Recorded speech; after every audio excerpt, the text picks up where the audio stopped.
Assalamualaikum warahmatullahi wabarakatuh. Shalom. Om Swastiastu, Namo Buddhaya, salam kebajikan dan selamat pagi sahabat CISC. Selamat datang dan selamat bergabung di acara pagi hari ini. Talk show bersama CISC dengan One Onco Kalbe Pharma yang didukung oleh Nutriken. Topik webinar kita pada pagi hari ini yaitu kanker payudara stadium dini, perlukah di kemoterapi? Nanti kita akan mendengarkan lebih lanjut. Sebelumnya perkenalkan saya Tiar yang akan menemani sahabat CISC pada pagi hari ini. Semoga kita semua dalam keadaan sehat dan berbahagia. Untuk rundown acara, kita pada pagi hari ini akan dilihat pada layar. Akan ada 2 sesi topik menarik pada pagi hari ini, di mana sesi pertama yaitu kanker payudara stadium dini, perlukah di kemoterapi, akan dibawakan oleh narasumber kita yaitu Dr.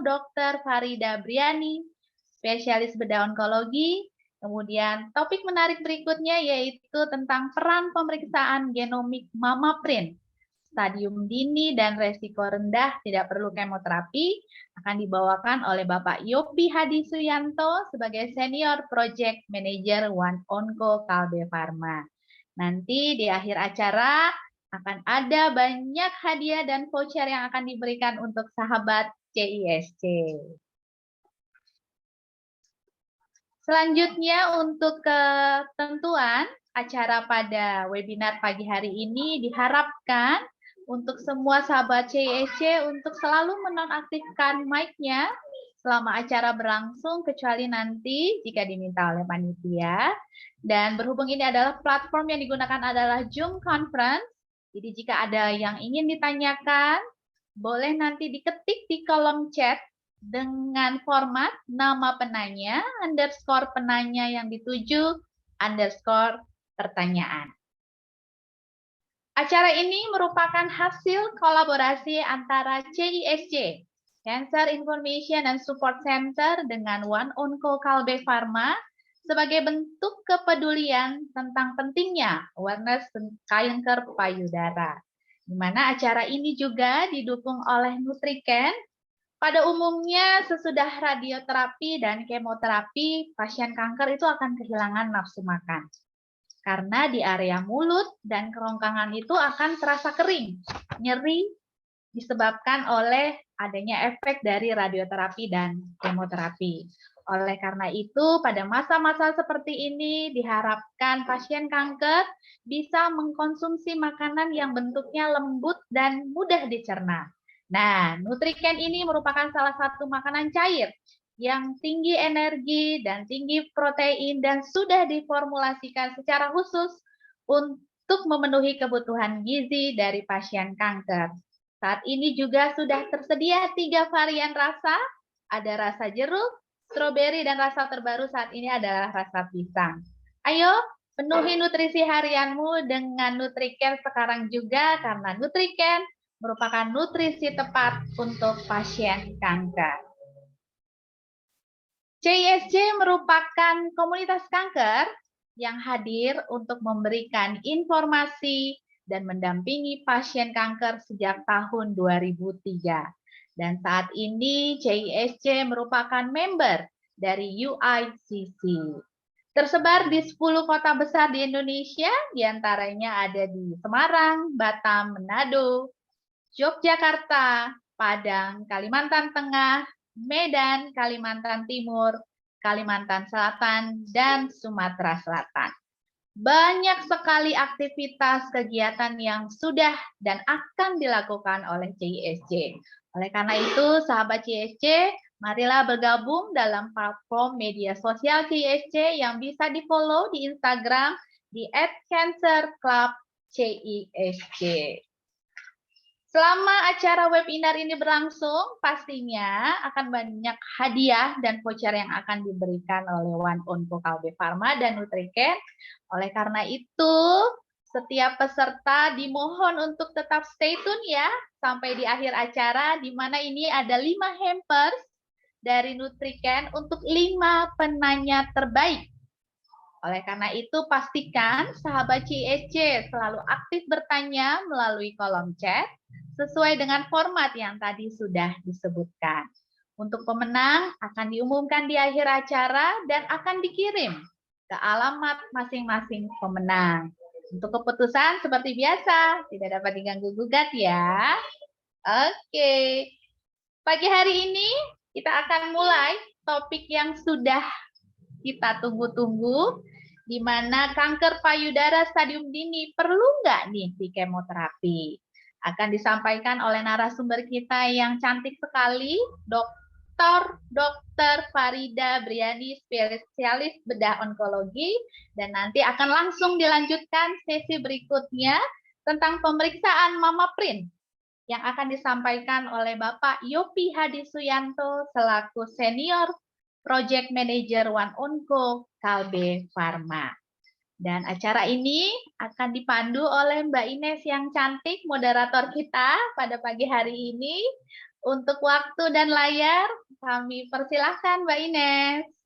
Ya, terima kasih banyak Mbak Tiar untuk pembukaannya, untuk opening yang sangat ciamik sekali. Terima kasih. Nah, pada pagi hari ini saya akan mengambil alih nih untuk kita bisa sharing bersama dengan sahabat CISC dan juga bersama dengan narasumber kita yang pertama dari Dr. Farida Briani, spesialis bedah konsultan onkologi, dengan topiknya kanker payudara stadium dini perlukah di kemoterapi. Nah, baiklah, sebelum kita langsung masuk ke presentasi, saya akan membacakan terlebih dahulu CV beliau. Ya, baik.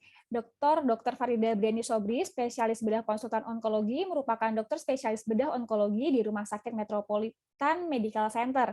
Beliau menamatkan pendidikannya di Sarjana Kedokteran FK Universitas Indonesia, kemudian spesialis bedah umum, dan spesialis bedah onkologinya juga di Universitas Indonesia.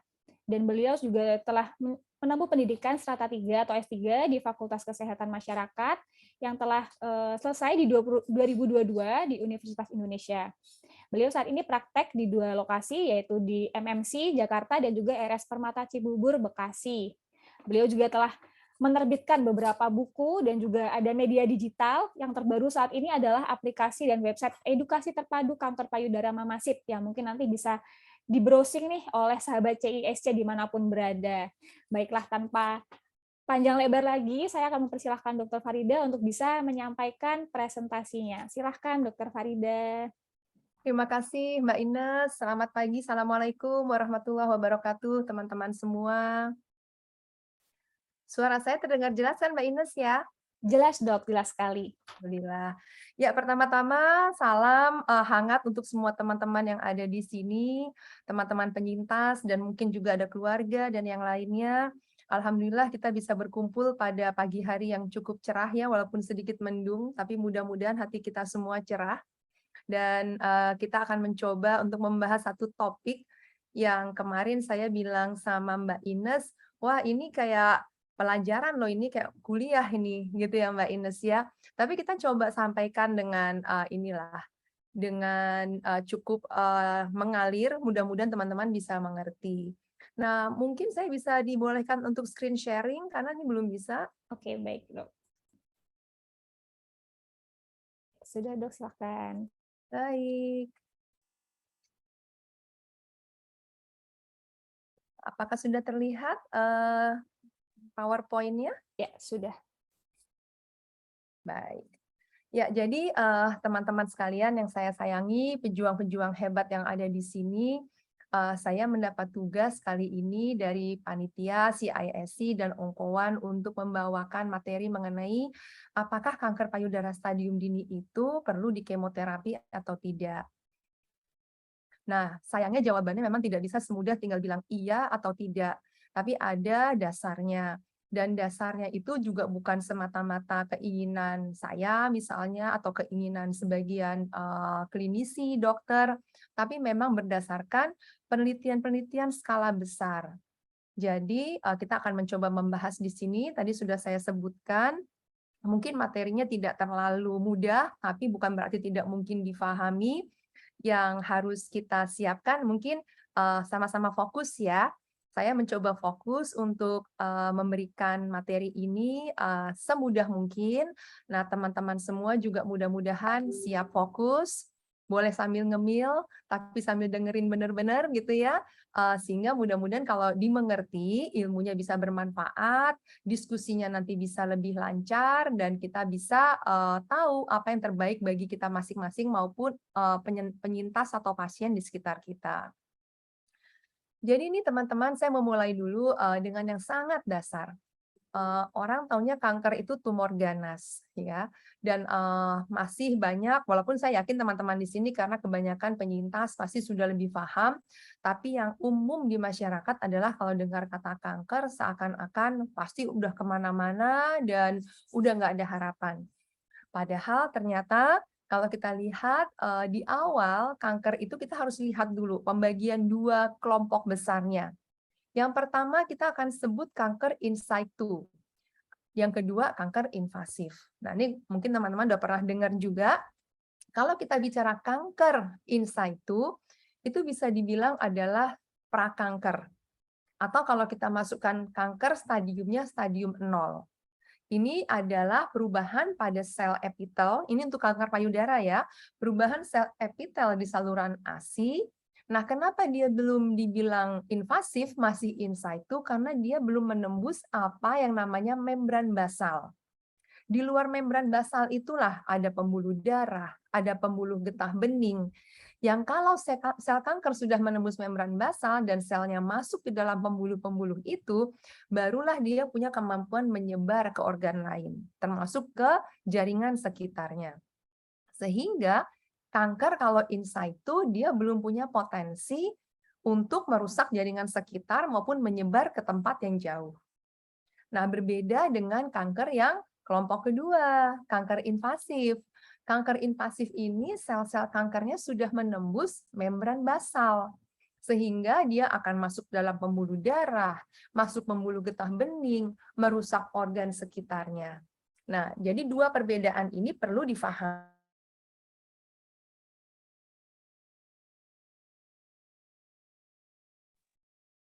Dokter Farida suaranya hilang ya, Mbak Tiar ya?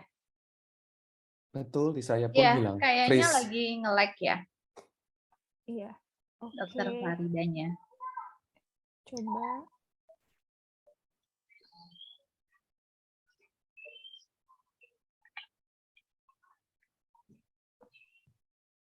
Oke, mungkin ada kendala di sinyal ya dengan Dokter Farida, sedang saya coba kontak juga. Ini udah ada lagi? Oh, udah ada lagi. Oh Udah, ya. dokter. Keluar ya saya ya Mbak Iya, ya? Iya. Oke. tadi nge-lag ya dok? Sempat Kayaknya nge-freeze. deh. Oke, saya masuk lagi ya. Iya, silahkan dok. Ya, udah kelihatan lagi? Sudah. Sudah dok? Ya, oke. Tadi saya udah sampai mana di tadi? Yang tadi Pengobatan udah belum? sampai invasif. Tadi sih dok, terus Sampai baru invasif yang kedua. invasif yang kedua tadi, terus baru mau masuk yang bagian slide ini sih dok. Oke, baik. Jadi kita di sini ya. Nah, tadi saya sebut kenapa kita harus tahu in situ atau invasif, karena memang pengobatannya akan berbeda, bahkan operasinya pun berbeda. Karena itu teman-teman mungkin sekarang sudah mulai banyak yang paham, sebenarnya kalau ada benjolan mencurigakan di payudara, itu ya tidak bisa dibilang tepat kalau harus dioperasi langsung. Harusnya ditegakkan dulu diagnosisnya.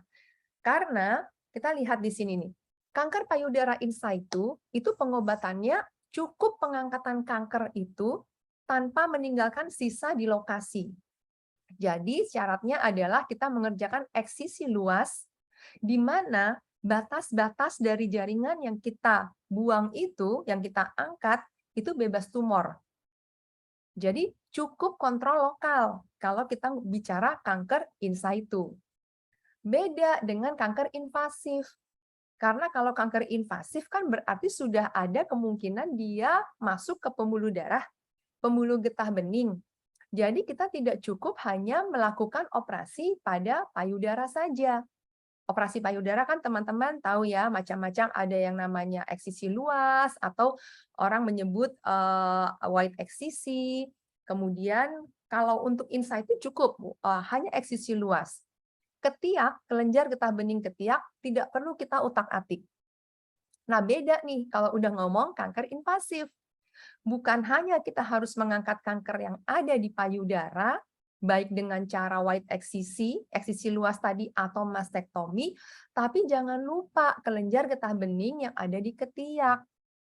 Kalau misalnya pasiennya memenuhi syarat untuk dikerjakan sentinel lymph node biopsy dan dokter bedahnya mampu, maka dikerjakanlah sentinel lymph node biopsy yang fungsinya memilah ini pasien perlu dibersihin nggak kelenjar getah beningnya karena memang sudah ada penyebaran, atau ternyata setelah diperiksa sentinel node-nya, kelenjar getah bening sentinel, karena tidak mengandung penyebaran, tidak perlu dibersihkan kelenjar getah bening ketiaknya, di mana akan mengurangi resiko limfedem atau bengkak lengan, gitu ya.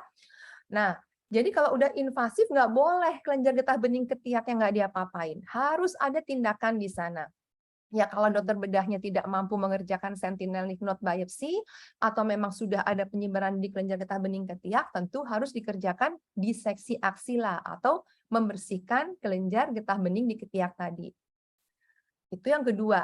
Lalu yang ketiga, kita harus bicara tentang terapi, bagaimana untuk penyebaran yang jauh.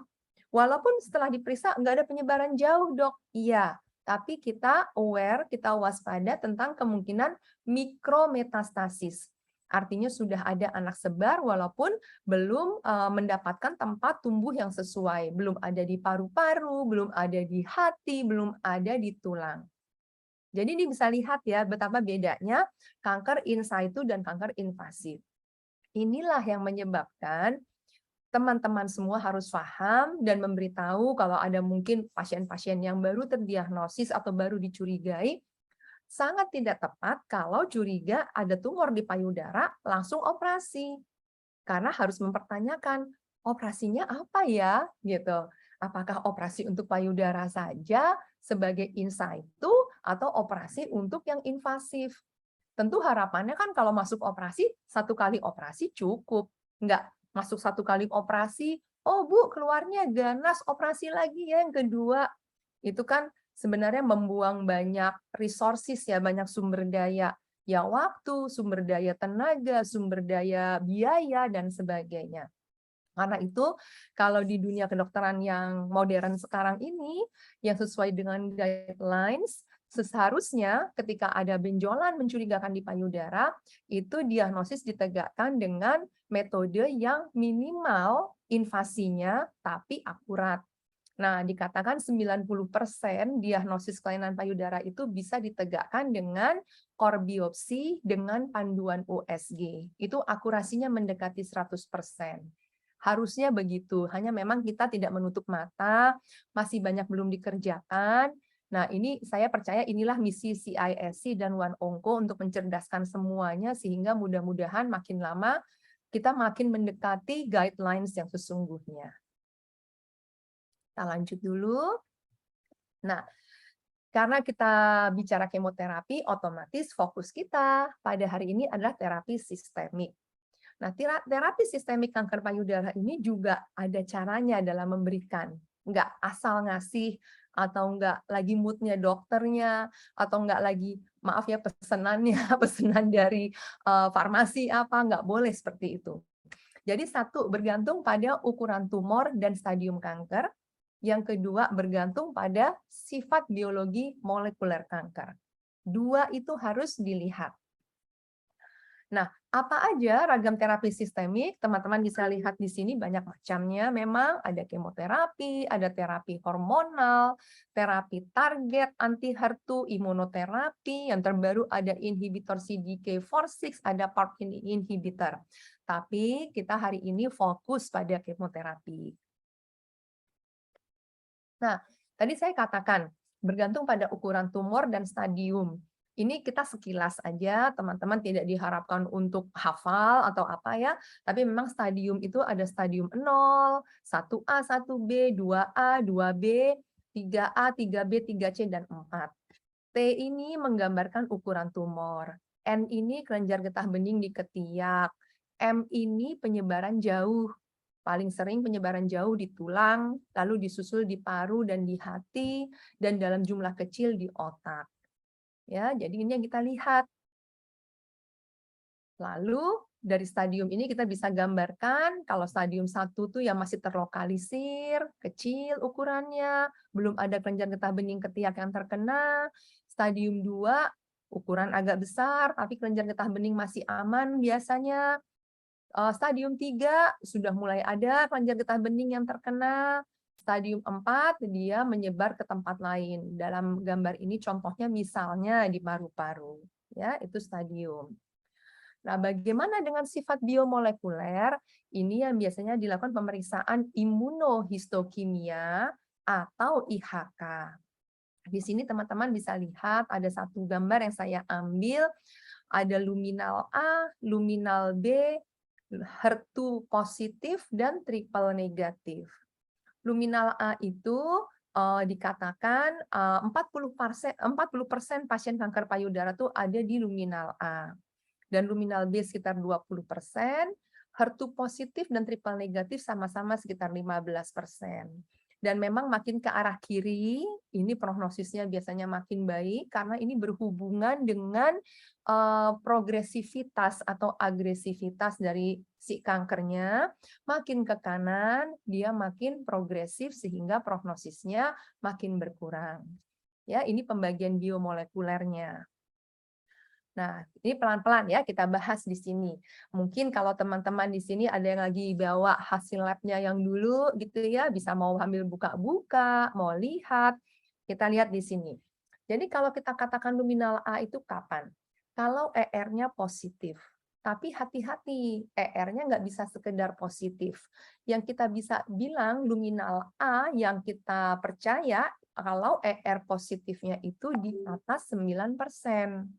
Nah, sayangnya kadang-kadang kita dapat ya laporan lab yang hanya bilang ER positif, tapi nggak bilang berapa persen. Nah, itu kurang membantu sebetulnya. Kurang membantu klinisi seperti saya untuk memutuskan. Jadi ER positifnya harus cukup tinggi, yaitu di atas 9%. Lalu HER2-nya negatif. Biasanya kalau teman-teman lihat, HER2 itu laporannya positif 1, positif 2, positif 3. Kalau positif 1 itulah yang negatif. Positif 2, kita harus lanjutkan pemeriksaan berikutnya biasanya dengan CIS atau FISH. Kalau hasilnya non-amplified, dia masuk negatif. Kalau hasilnya amplified, dia masuk positif. Ya. Lalu kita lihat di sini KI 67-nya rendah. KI 67 itu teman-teman menggambarkan kecepatan pertumbuhan atau pembelahan sel kanker. Membelahnya tuh 1 jadi 2, 2 jadi 4, 4 jadi 8, dan seterusnya. Nah, sampai sekarang kebanyakan masih disepakati KI 67 itu batasnya 20. Di bawah 20 dianggap rendah, di atas 20 dianggap tinggi. Lalu ada progesteron reseptor. Progesteron reseptornya harus tinggi kalau mau dibilang luminal A. Artinya minimal ya tadi juga di atas 9%. Nah, kalau memang dikerjakan pemeriksaan molecular signature, nanti kita jelaskan itu apa, jawabannya ada di low risk. Ini luminal A. Bagaimana dengan luminal B? ER-nya positif, tapi kadang-kadang positifnya tidak terlalu tinggi. HER2-nya negatif. Atau, ya kan, HER2 negatif dan, ya kan, entah KI 67-nya tinggi atau progesteron reseptornya rendah. Jadi ER-nya positif. Bisa jadi positifnya di atas 9%, masih bagus. Tapi HER2-nya negatif. Nah, cuman masalahnya KI 67-nya tinggi atau PR-nya rendah. Itu kita sudah masukkan ke luminal B. Atau kalau diperiksa molecular signature, itu high risk. Nah, ini yang kita harus hati-hati. Nah, ada juga menggolongkan luminal B-like HER2 positif, walaupun kebanyakan ini menggolongkan ke dalam kelompok HER2 positif. Jadi ER-nya positif, tapi HER2-nya positif. Atau kadang-kadang orang menggolongkan pula ini dengan triple positif. Ya, jadi seperti itu. Lalu ada lagi subtype yang HER2. Subtype HER2 positif itu kalau HER2-nya positif, ER dan PR-nya negatif. Ya. Lalu ada lagi basal-like yang termasuk di dalam sini adalah triple negatif. Ini jelas ER, PR, HER2 negatif semua.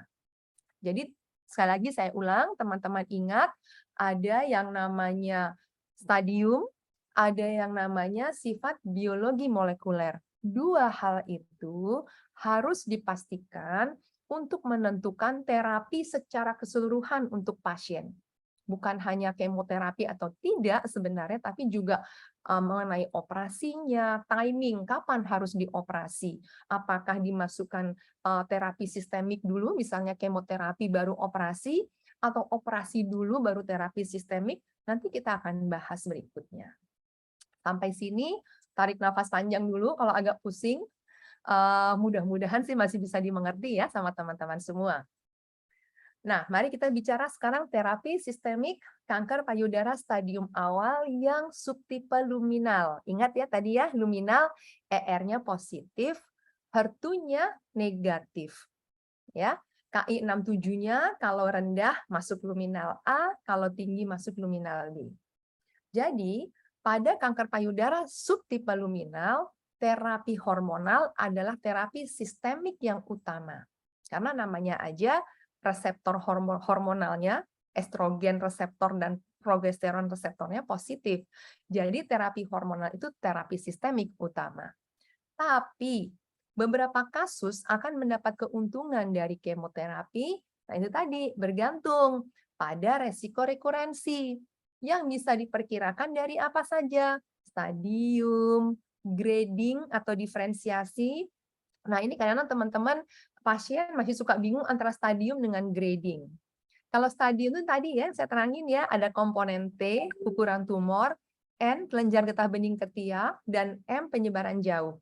Kalau grading, dia menggambarkan kecepatan pertumbuhan sel. Ada 3 grade di kanker. Grade 1 itu tumbuhnya lambat, grade 2 tumbuhnya sedang, grade 3 tumbuhnya cepat. Ya. Nah, kita lihat gradingnya. Yang ketiga sifat biologi yang tadi kita terangkan, ER, PR, HER2, KI67. Dan yang terakhir ekspresi gen. Ya, ekspresi gen ini nanti kita terangkan berikutnya. Nah, kalau kita menghadapi kanker payudara stadium awal, subtipe luminal, kita lihat di sini. Kalau luminal A, ya, sebetulnya rekomendasinya cukup terapi hormonal, asalkan tidak termasuk yang ini nih. Mulai dipertimbangkan pemberian kemoterapi kalau kankernya high tumor burden. High tumor burden itu apa sih? Kalau ukuran tumornya T3 atau lebih, yaitu lebih dari 5 cm. Jadi ukuran tumornya di payudara lebih dari 5 cm. Lalu ada kelenjar getah bening di ketiak yang mendapat penyebaran kanker sebanyak 4 atau lebih. Nah, kalau udah kayak gitu, walaupun luminal A, harusnya diberikan kemoterapi. Baru kemudian hormon terapi. Nah, sekarang kita masuk luminal B, tapi yang HER2-nya negatif. Ya, jadi luminal B yang HER2-nya negatif, tetap disarankan untuk pemberian kemoterapi dulu, baru diberikan endokrin atau hormonal terapi. Kenapa? Karena tadi itu luminal B itu walaupun ER-nya positif, tapi KI67-nya tinggi misalnya. Jadi dia cepat pembelahan selnya. Kita harus hati-hati. Ya. Nah, ada juga luminal B yang HER2 positif atau kita sering sebut triple positif. Kalau ini karena memang HER2-nya positif, maka wajib diberikan kemoterapi ditambah terapi anti HER2, baru kemudian diikuti oleh hormon terapi. Ya, jadi ini yang harus kita pahami. Ada pembagiannya, ada perbedaannya. Jadi sangat dipengaruhi oleh sifat biologi molekuler dan stadium si kanker itu sendiri.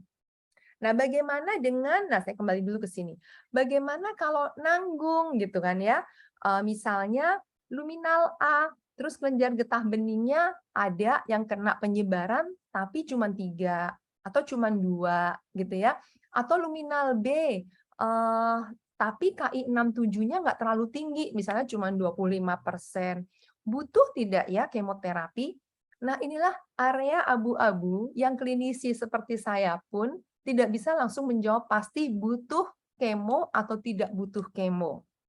Disinilah kita akan masuk ke pemeriksaan yang tadi saya sebut, ya, molecular signature atau multi-gene assay. Itu ada beberapa penelitiannya, salah satunya ini mereka meneliti MammaPrint dan Blueprint namanya. Jadi MammaPrint ini akan memeriksa 70 gen, kalau Blueprint memeriksa 80 gen, yang akan membantu klinisi seperti saya membuat keputusan mengenai perlu tidaknya kemoterapi pada kanker payudara stadium awal subtipe luminal yang ada di daerah abu-abu tadi itu, ya, yang tidak terlalu jelas gitu loh. Yang kalau ditanya sama pasiennya, saya nggak bilang, ibu pasti dapat manfaat kemo. Saya nggak bisa bilang begitu, nggak bisa juga bisa dibilang, udahlah nggak usah kemo bu, gitu, nggak perlu kok. Ada di daerah abu-abu. Nah, di sini akan diperiksa gen dari si kanker, jadi diambil dari sediaan kankernya, kita periksa gen-gennya, nanti keluarlah laporan yang masuknya ke dalam low risk atau high risk. Kalau low risk, tidak perlu kemoterapi, kalau high risk, perlu kemoterapi. Ini low risk, high risk maksudnya rekurensi ya, kemungkinan kambuh. Kalau kemungkinan kambuhnya kecil, tidak perlu kemo. Bahkan sekarang ada yang namanya ultra low, pasti banget tidak perlu kemo. Ada yang high risk, resiko kambuhnya tinggi, itu perlu kemo. Nah, dalam penelitian ini mereka mengatakan, nih Bu, kalau yang kuning ini kuning ini dokter bilang dari awal nggak perlu kemo. Dan ternyata emang nggak perlu kemo. Ini area yang kita nggak ragu-ragu lagi lah. Yang memang luminal A, tumornya kecil ya. Lalu ini area yang memang kita nyatakan dari awal perlu kemo. Ya, memang high burden disease, high burden tumor, tumornya gede, kelenjar getah benihnya banyak, atau HER2-nya positif atau triple negatif. Nah, ini nih area yang ternyata bisa mengalami perubahan. Yang abu-abu itu, yang tadinya dokternya bilang nggak perlu kemo, ternyata setelah MammaPrint perlu di kemo. Yang oranye, yang tadinya sama dokternya dibilang perlu kemo, Bu. Ternyata setelah diperiksa MammaPrint, Blueprint, tidak perlu kemo. Jadi memang ada kemungkinan perubahan keputusan yang menjadi lebih tepat setelah pemeriksaan ini. Tapi sekali lagi tidak semua kanker ya. Kita periksa yang ada di area abu-abu tadi. Nah, mari kita sekarang masuk ke terapi sistemik. Kanker payudara stadium awal tapi subtipe HER2 positif. Subtipe HER2 positif ini akan langsung dikategorikan sebagai resikonya cukup tinggi, sehingga kemoterapi plus terapi target anti HER2 dianjurkan untuk kasus ya, semua kasus yang HER2-nya positif dengan kelenjar getah bening ketiak juga positif ada penyebaran. Lalu kasus yang HER2-nya positif, walaupun kelenjar getah bening ketiaknya nggak ada yang terkena penyebaran, tapi ukuran tumornya sudah lebih dari 5 mm. Jadi ukuran tumor lebih dari setengah senti pun sudah dianggap perlu, karena resikonya tinggi, sifatnya tuh memang sifat agresif. Ya, ada beberapa kasus, ya, tapi itu diseleksi banget oleh dokter, HER2-nya positif, kelenjar getah bening ketiaknya nggak ada yang kena, tumornya kurang dari 5 mili, tapi tetap dikasih gitu ya kemoterapi. Itu biasanya karena ada beberapa pertimbangan tertentu, misalnya ERPR-nya juga negatif, jadi kita tahu kita nggak punya senjata lain selain terapi anti HER2 itu kita berikan ya. Nah, tidak dianjurkan kalau kasusnya walaupun HER2-nya positif, tapi kelenjar getah beningnya negatif dan ukuran tumornya kurang dari 5 mili. Jadi lagi-lagi nih Bu, kalau kita bisa screening gitu ya, kita ketemu di stadium awal, walaupun subtype-nya HER2 positif, tapi kankernya masih kecil, sehingga tidak perlu diberikan kemoterapi. Ya, itu untuk yang HER2 positif. Bagaimana dengan kanker payudara stadium awal yang subtipe triple negatif, TNBC? Nah, kita tahu triple negatif berarti ER, PR, HER2 negatif. Artinya kita nggak punya target untuk ditembak. Kita nggak bisa pakai obat yang sifatnya main di reseptor. Sehingga mau nggak mau yang kita pakai adalah kemoterapi. Karena kemoterapi kan sifatnya hantam semua, gitu kan. Dia nggak mau lihat, dia nggak perlu lihat ini punya reseptor A, B, atau C, dia nggak mau lihat, nggak perlu lihat. Hantam aja semua kalau kemoterapi. Nah, kalau untuk triple negatif, kemoterapi Bisa diberikan untuk neoadjuvan, sebetulnya untuk HER2 pun bisa ya, untuk mengecilkan tumor, maupun diberikan sebagai adjuvan untuk mengurangi kemungkinan kambuh. Untuk yang belum paham, neoadjuvan itu diberikan sebelum operasi, adjuvan diberikan sesudah operasi. Nah, untuk triple negatif ini, kebanyakan guidelines merekomendasikan kemoterapi yang berbasis antrasiklin dan taksan. Jadi umumnya diberikan misalnya kalau antrasiklin itu epirubicin atau doxorubicin dikombinasi dengan siklofosfamid sebanyak 4 kali, dilanjutkanlah dengan taksan, bisa dalam bentuk docetaxel atau paclitaxel sebanyak 4 kali. Kalau sudah triple negatif, dianjurkan pemberian kemonya seperti ini. Sayangnya kita masih banyak ketemu di rumah sakit yang, maaf ya BPJS, masih memberikan hanya yang berbasis antrasiklin. Biasanya diberikannya siklofosfamid, doxorubicin 5-FU, taksannya tidak diberikan. Ya, dulu mungkin alasannya karena taksan biaya masih tinggi, tapi sekarang udah nggak relevan lagi karena sebetulnya sudah terjangkau dan sudah disediakan oleh BPJS. Sekali lagi, kalau pasiennya cerdas, bisa bertanya baik-baik kepada dokternya, sehingga mudah-mudahan bisa mendapat pengobatan yang sesuai. Nah, pemberian kemoterapi berbasis platinum seperti karboplatin dilaporkan akan meningkatkan pathologic complete response kalau diberikan sebagai neoadjuvan. Pathologic complete response ini begini, ada kanker, kita kasih kemoterapi neoadjuvan, lalu tumornya hilang, terbuktinya hilang bukan cuma dengan diraba atau dilihat pakai USG, tapi ketika area tumor itu kita angkat, kita operasi, kita kirim ke dokter patologi mengatakan, oke, sudah tidak ada sel kanker lagi yang terdeteksi, berarti ini pathologic complete response. Dan penelitian mengatakan pasien yang mendapatkan pathologic complete response, prognosis ke depannya lebih baik. Ya, seperti itu ilmunya. Ini saya lewatkan saja karena bukan kemo. Nah, ini mungkin slide terakhir. Kita baca pelan-pelan ya, bareng-bareng. Jadi ini algoritme bagaimana ketika klinisi seperti saya menghadapi pasien, menyeleksi mana yang harus diberikan kepada pasien. Kita lihat di sini. Kanker payudara stadium awal. Kalau tumornya kurang dari 2 cm, berarti T1 ya, dan memungkinkan untuk dioperasi secara aman, kankernya juga nggak agresif, maka kita bisa sarankan kepada pasien untuk dikerjakan BCS. Nggak harus BCS, kalau memang pasiennya maunya mastektomi boleh. Ini karena guidelines dari Eropa, kalau di luar tuh orang sangat-sangat ingin mempertahankan payudara kalau masih memungkinkan. Ya, bahkan kalau misalnya pun harus diangkat agak banyak, ya direkonstruksi setelahnya. Dan itu dimungkinkan sebetulnya di negara kita gitu ya. Tapi kita akan kembalikan kepada pasien. Nah, itu operasi. Atau ya kan, kalau ternyata memang dia agresif, ya kita kasih dulu obat-obat sistemiknya, terapi sistemik. Ya. Tapi kalau tumornya sudah lebih dari 2 cm dan tidak mungkin untuk dioperasi yang menghasilkan batas sayatan bebas tumor, atau nah nih Bu, triple negatif, HER2 positif tumor yang ukurannya lebih dari 2 cm, atau ada kelenjar getah bening di ketiak yang sudah terkena, maka kalau yang luminal kan masih dilihat nih, kalau nggak bisa dioperasi bersih, baru masuk kemoterapi dulu di sini, atau terapi neoadjuvan.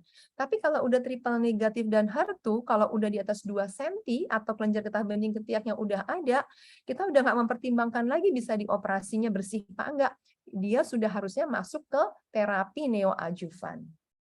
Nah, ini harus dikerjakan seperti itu. Nah, ini untuk kelompok pasien yang tadi saya bilang, saya nggak mau kok dipertahankan payudaranya, udahlah di mastektomi aja, maka dia langsung dikerjakan mastektomi. Bisa dengan rekonstruksi maupun tidak. Nah, nanti kalau sudah dilakukan terapi ini, baru kita lihat apakah habis operasi perlu kemoterapi atau tidak, perlu radiasi atau tidak. Itu tentu kita lihat berdasarkan itu tadi lagi, batas sayatannya bebas atau tidak, ukuran tumor awalnya berapa. Umumnya yang wajib diradiasi itu kalau saat pertama didiagnosis, ukuran tumornya lebih dari 5 cm, dan kelenjar getah beningnya terdapat penyebaran paling tidak di atas 3. Nah, itu sudah wajib untuk dilakukan radiasi. Walaupun beberapa guidelines menyatakan kalau mau lebih hati-hati, kelenjar getah bening 1 aja ketika kena penyebaran radiasi. Tapi kan kita kan juga sumber daya radioterapi tidak banyak. Jadi kita biasanya masih memakai di atas 3 baru kita kirim untuk radioterapi. Dan ini yang dipakai ukuran awal ya, ukuran awal sebelum diapa-apakan. Karena saya pernah punya cerita begini, ada pasien saya tumornya besar, kelenjar getah beningnya banyak sekali, bukan hanya di ketiak, sampai di atas tulang leher ini, di supraklavikula. Diberikan kemoterapi neoadjuvan, bagus gitu kan, hilang tuh semuanya. Namun beliau melanjutkan operasinya di BPJS, karena berusaha juga setelah itu radioterapi di BPJS. Nah, yang membuat saya kaget, beliau kembali dan bilang, dokter yang membedah saya kemarin bilang, oh Bu, nih hasil operasinya bagus kok, kelenjar getah beningnya di ketiak udah bersih, nggak ada, jadi Ibu nggak perlu radiasi. Kalau saya bilang, oh no, nggak ada yang namanya downstaging untuk itu. Bahwa hasil kemoterapinya bagus, alhamdulillah, tapi tidak meniadakan radiasi. Karena yang kita lihat adalah yang paling awal. Resikonya adalah ketika didiagnosis di awal. Ya, jadi mudah-mudahan bisa dimengerti ya teman-teman, dan kita kayaknya akan kalau berlanjut ke diskusi akan lebih baik. Tapi kalau memang untuk butuh info lebih lagi, ini ada media digital yang saya buat ketika saya S3 kemarin, teman-teman bisa buka, bisa pelajari. Kita sudah berusaha tuangkan ilmu-ilmu yang tadi dengan bahasa awam. Kita punya app-nya tapi masih berbasis Android, ada webnya, di IG juga mulai ada, dan di Facebook teman-teman silahkan buka. Mudah-mudahan bisa membantu ya untuk merefresh kalau yang tadi mungkin ada kelewat atau lupa sedikit-sedikit. Baik, itu saja. Terima kasih. Saya kembalikan kepada Mbak Ines. Terima kasih banyak Dokter Farida. Kalau bisa dibilang nih ilmunya daging banget nih Dok. Khususnya mungkin buat sahabat CISC yang pada pagi hari ini menyimak bersama-sama. Semoga nanti bisa semakin paham ya. Tenang aja nih di record. Nanti kita bisa share di YouTube-nya CISC gitu ya Mbak Tiar ya. Ya, oke. Mungkin kita akan langsung masuk dulu ke sesi berikutnya. Akan ada penjelasan lebih lanjut dari Bapak Yopi Hadi Suyanto. Ini terkait dengan pemeriksaan mama print. Tadi kan Dr. Farida sudah sempat nih mention tentang pemeriksaan mama print. Mungkin teman-teman ingin lebih mengetahui apa sih itu tadi mama print. Nah, di sini Bapak Yopi akan bantu share untuk tentang pemeriksaan mama print. Silahkan Pak Yopi. Oke, selamat pagi. Suara saya terdengar, Ines? Ya, jelas Pak. Oke, terima kasih. Assalamualaikum warahmatullahi wabarakatuh. Salam sejahtera untuk kita semua. Terima kasih, special thanks untuk Dr. Farida yang sudah saya pikir berhasil luar biasa ya untuk mencoba memberikan informasi yang terlihat sangat rumit menjadi sangat jelas dan sangat mudah dipahami. Sekali lagi terima kasih Dr. Farida. Tadi Dr. Farida pesan yang saya dapat salah satu insight-nya adalah ya kita semua perlu tahu bagaimana sih manajemen tata laksana kanker payudara dengan sedikit lebih detail ya. Kalau sebelumnya kita selalu diberikan informasi mengenai sadari, sadanis, nah bagaimana jika sudah terkena. Nah ini tentu menjadi satu pemahaman yang sangat baik. Tadi Dr. Farida juga bisa menyampaikan, silakan bisa disampaikan dengan baik-baik ya kepada klinisi atau DPJP-nya agar terapi dari pasien kanker payudara, baik itu di kita sendiri, mungkin teman kita atau saudara kita itu lebih tepat, lebih akurat. Tadi Dr. Farida sampaikan seminimal mungkin invasinya, namun seakurat mungkin hasilnya. Kira-kira demikian insight yang saya dapatkan, salah satunya dari paparan Dr. Farida yang sangat ringkas selama 20 menit tadi. Nah, izinkan saya dari One Onco akan memberikan tambahan saja, karena sebagian besar tadi sudah di-cover oleh Dr. Farida, terkait dengan sekilas informasi mengenai pemeriksaan genomik. Tadi kalau Dr. Farida menyebutnya sebagai signature assay, atau multi-genes assay, ya salah satunya adalah mama print yang di Indonesia dipasarkan oleh Bifarma Diluhung dibantu oleh One Onco dari PT Kalbe Pharma. Oke, saya akan mulai untuk sedikit paparannya. Ya. Nah, ini selama 10 menit ke depan saya akan menyampaikan mengenai definisi dan indikasi, kemudian klasifikasi risiko, studi ilmiah, dan juga kriteria pasien. Nah, apa sih itu MAMAPRIN? Tadi secara sekilas sudah disampaikan salah satu signature assay atau MAMAPRIN adalah tes genomik yang menganalisis aktivitas gen pada tumor atau tepatnya kanker yang mungkin paling efektif. Nah, tadi juga sudah disampaikan sebenarnya MAMAPRIN menganalisis 70 gen dalam tumor untuk menentukan resiko kekambuhan dari pasien kanker payudara. Tadi bahkan Dr. Farida sudah bilang bahwa ada juga blueprint yang menganalisis 80 gen. Nah, MAMAPRIN ini sebenarnya satu kesatuan dengan blueprint, tidak terpisahkan, artinya begitu ada pasien dirujuk MAMAPRIN, tentu nanti hasilnya ada MAMAPRIN-nya untuk 70 gen, dan juga ada blueprint-nya untuk 80 gen.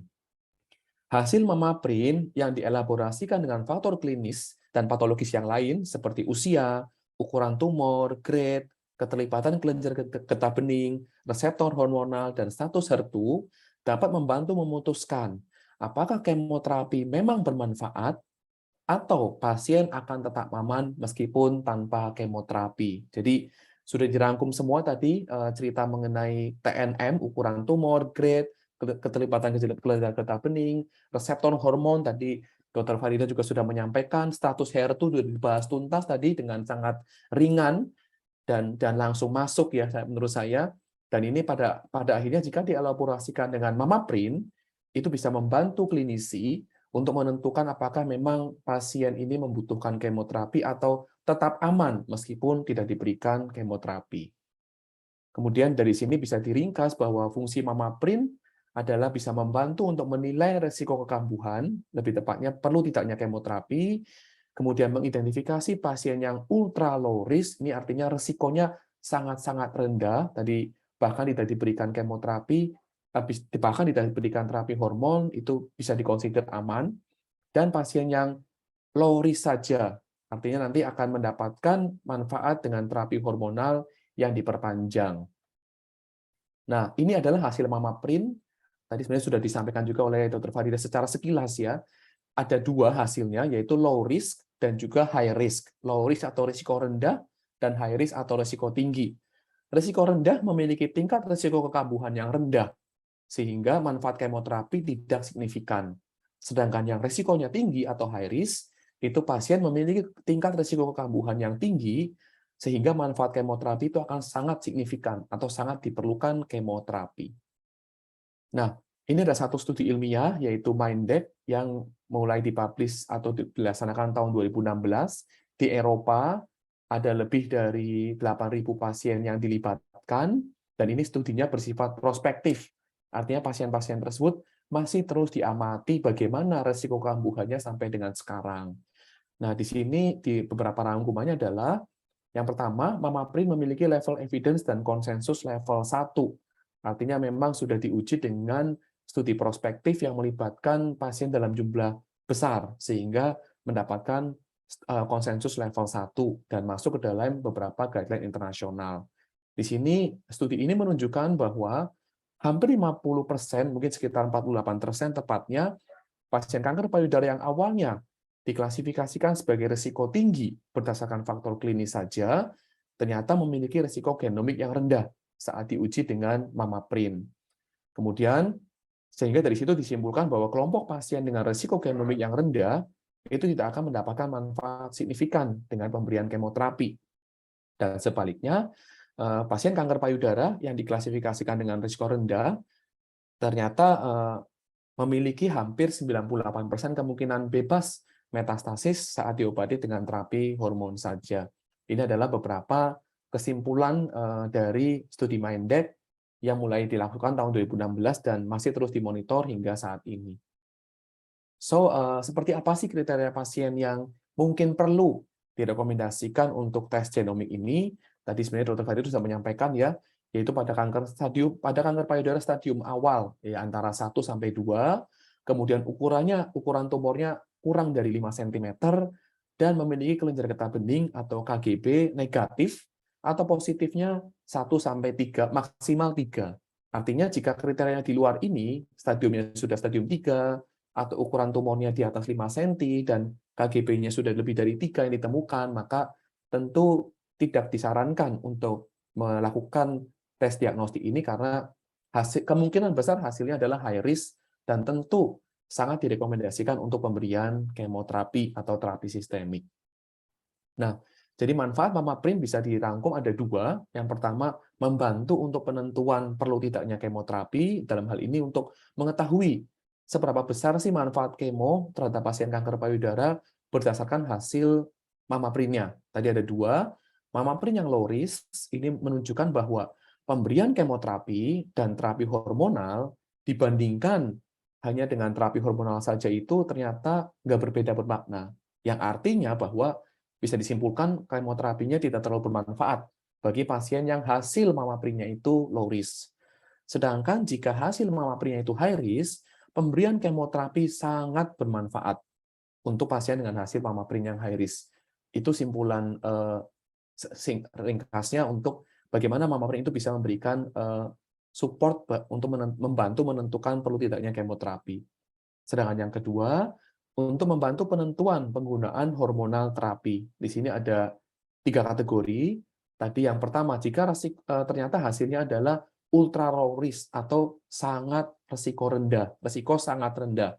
Itu dengan indeks Mamaprint adalah di atas positif 0,355.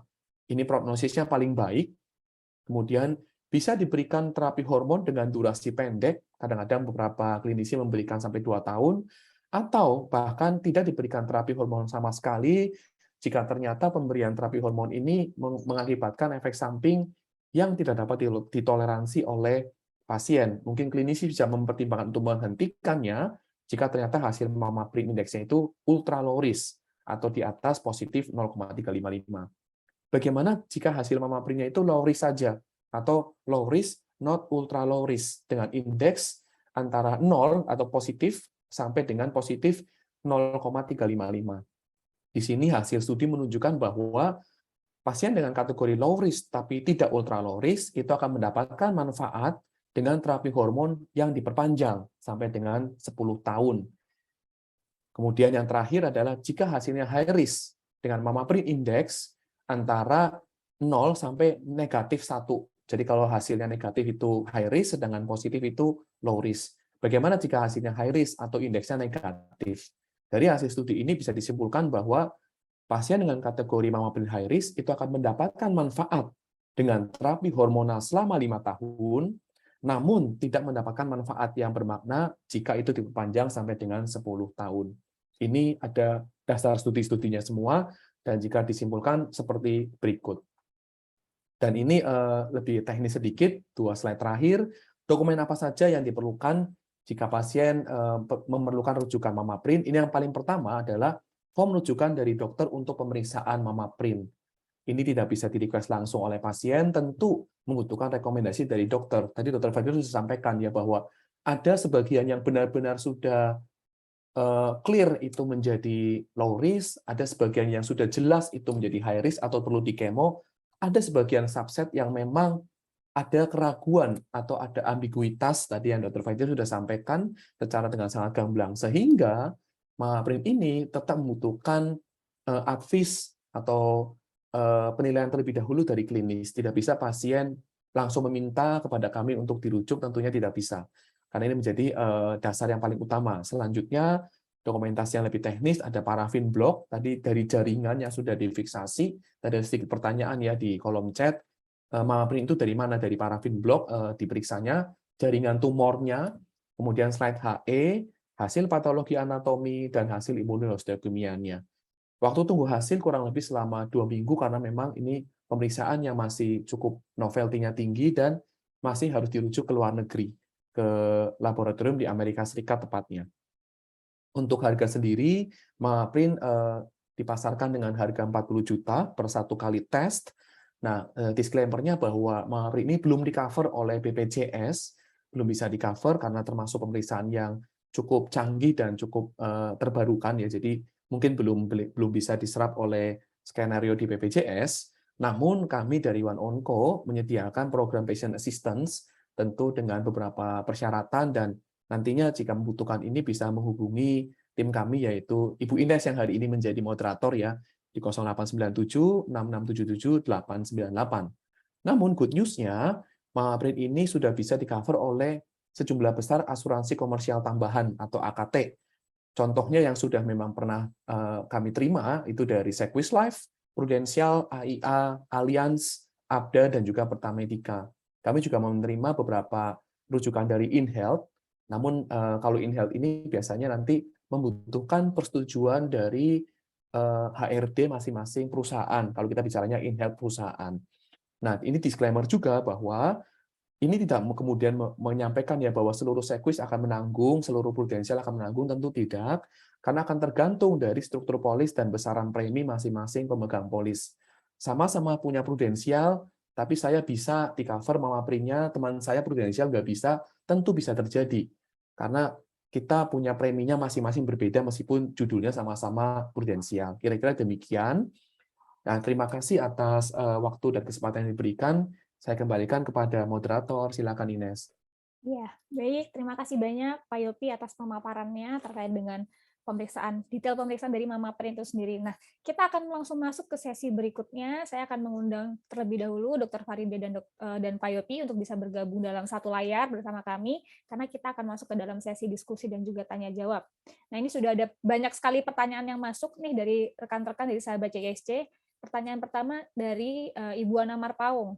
Ingin bertanya ke Dr. Farida, jika tangan kita sudah diambil KGB di ketiak karena mastektomi kanan, supaya tidak terjadi limfedema atau pembengkakan di tangan, apakah kita bisa tetap melakukan aktivitas sehari-hari seperti memasak, menyuci, dan pekerjaan rumah lainnya? Saya sudah hampir 1 tahun selesai dari mastektomi, tapi tangan saya ini masih tegang seperti papan, karena dokter bilang bahwa kemampuan tangan kita sebenarnya bisa hanya memegang beratnya itu bebannya 2 kg saja. Mohon pencerahannya, Dok. Mungkin bisa silahkan Dr. Farida. Ya, makasih Mbak Ines. Bu Ana, jadi sebetulnya kita harus paham dulu apa itu limfedema. Jadi ketika kita sudah mengerjakan diseksi aksila atau mengangkat kelenjar getah bening yang ada di ketiak, itu intinya cairan limfo yang dihasilkan oleh lengan kita itu tidak boleh berlebih. Karena kalau cairan limf di lengan ini berlebih, kalau pada orang normal dia akan mengalir ke ketiak, ke kelenjar getah bening yang ada di area leher. Maka pada orang yang sudah didiseksi aksila seperti Ibu, salah satu atau stasiun yang ada di ketiak itu sudah nggak ada. Sehingga kalau produksi di lengan ini berlebih, dia terbendung karena alirannya sempit. Kayak misalnya Jakarta banjir gitu ya, karena hujan lebat, tapi untuk ngeluarin air dari Jakartanya sedikit, otomatis banjir di dalam. Tapi kalau untuk ngeluarin airnya keluarnya lancar, banyak nggak ada masalah. Nah, jadi intinya Ibu harus berusaha supaya cairan limf ini yang ada di lengan tidak terlalu banyak. Nah, limf ini sebetulnya adalah respons imun dari tubuh kita kalau kita mengalami trauma atau rangsangan tertentu. Karena itu memang kita akan sarankan kepada pasien perlakukan tangan yang sudah dibersihkan kelenjar getah bening ketiaknya selembut mungkin. Tapi bukan berarti nggak boleh gerak, justru salah kalau nggak boleh gerak. Ya, justru ketika kita misalnya pasien-pasien habis dioperasi, biasanya kita langsung melibatkan rehabilitasi medik untuk melatih pasien. Karena kalau misalnya ibu malas nih ya, menggenggam, malas menggerakkan, ini cairan juga nggak mengalir ke atas. Jadi justru resiko limfedem. Tapi yang tidak boleh adalah hal-hal yang sifatnya terlalu kasar, traumatik. Kalau berat misalnya, berat itu biasanya kita ambil patokan 5 kilo ke bawah. Jadi boleh Bu kerja, gitu ya. Tapi kalau kerja jangan sembrono, misalnya gampang luka, gampang lecet, gitu ya. Pakai baju biasanya disarankan pakai yang lengan panjang, sehingga kalau tergesek begini nggak langsung kena kulit. Karena kalau kulitnya luka atau potong kukunya kependekan luka, itu semua kan merangsang si cairan limf ini berlebih, karena memang dia respons dari proses peradangan. Jadi boleh tetap bergerak, hanya selembut mungkin. Gerakan kalau tidak dilatih justru yang kita khawatir pasien-pasien suka habis operasi nggak mau ngangkat tangan. ya kan? Karena takut dan sebagainya. Nah, ini dampak jangka panjangnya nanti bukan hanya lymphedem, tapi frozen shoulder, kaku nih pundaknya. Dan nanti kalau mau diperbaikin itu fisioterapinya lebih lama lagi.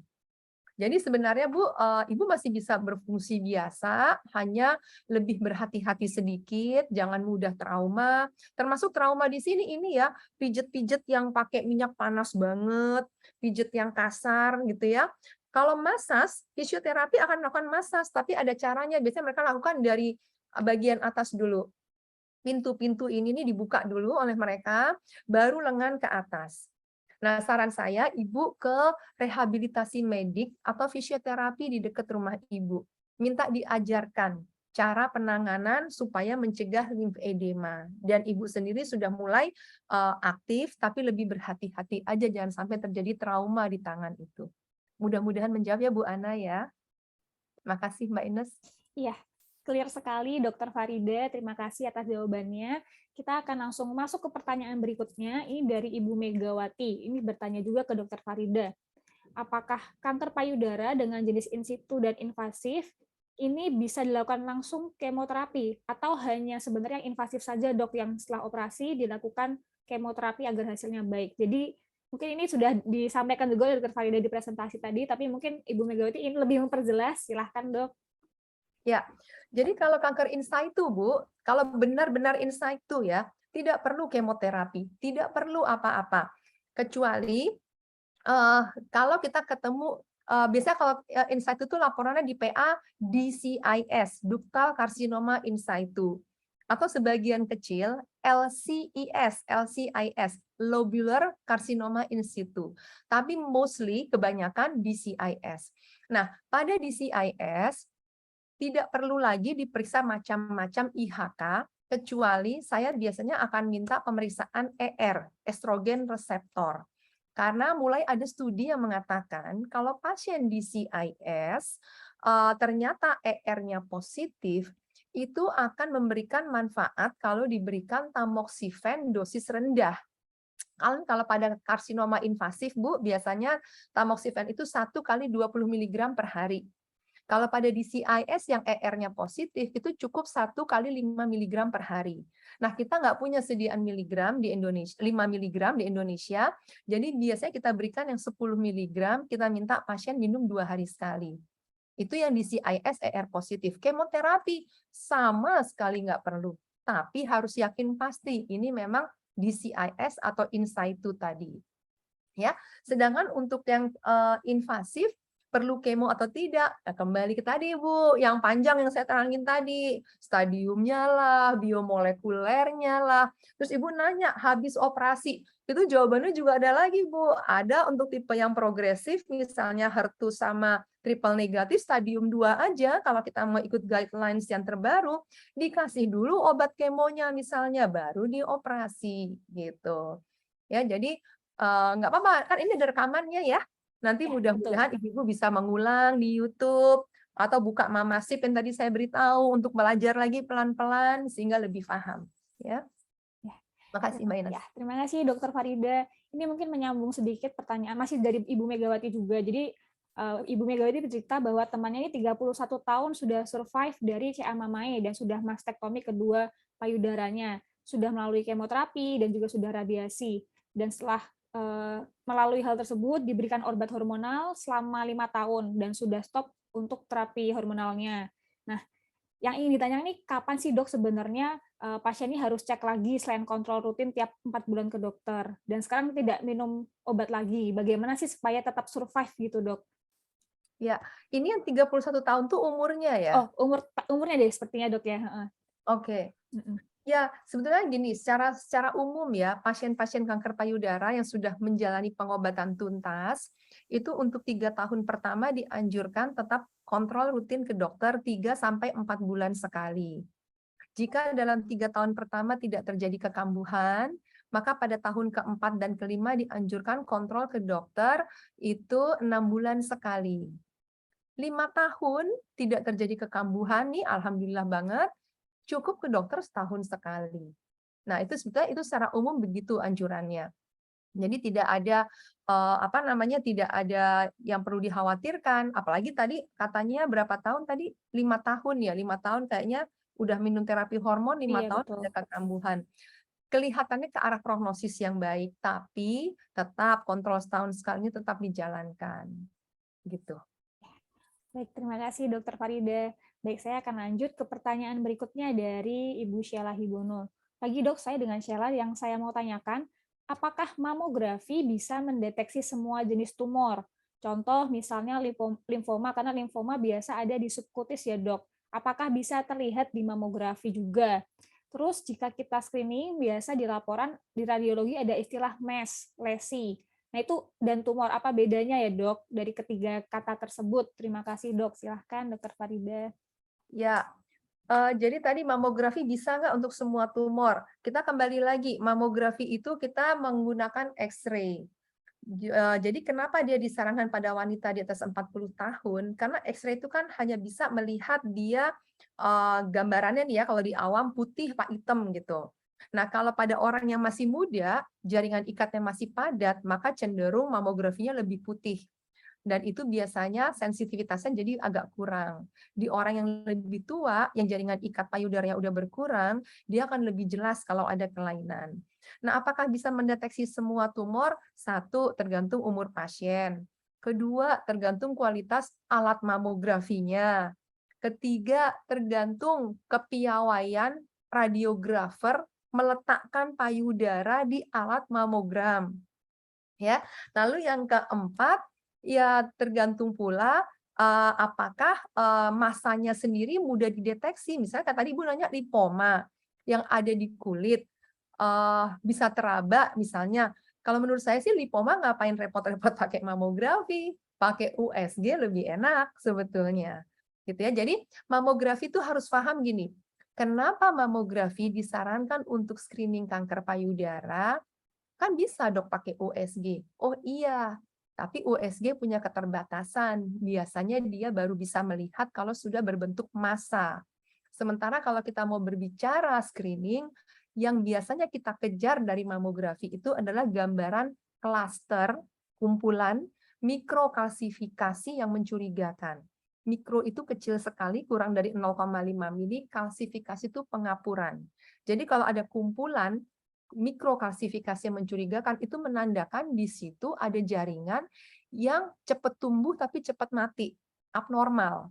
Nah, statistik mengatakan kalau ada mikrokalsifikasi klaster tadi yang mencurigakan, ada kemungkinan 40% ke depan terjadi kanker payudara.